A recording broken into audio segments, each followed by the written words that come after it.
जय गुरु जय जगन्नाथ। लोकमानक मन भितर गोटे धारणा थाए जे श्री पंचमी, अक्षय तृतीया, श्री गुंडीचा, बाहुड़ा ये दिन मानकरे जहाँ पछे आम से दिन घर प्रतिष्ठा करूँ नले घर माने वास्तु पूजा करी घर आरंभ करूँ। किंतु सज्जन ये दिन गुड़िक भल शास्त्र या कही जे एई दिन मानकरे गृह प्रतिष्ठार बा गृहारंभर तिथि नथिले मध्य करा जाई पारिबो।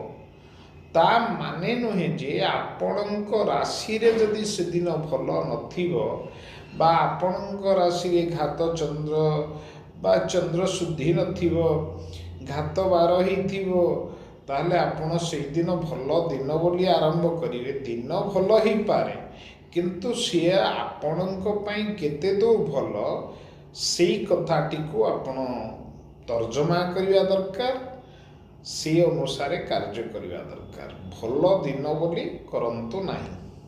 जय जगन्नाथ।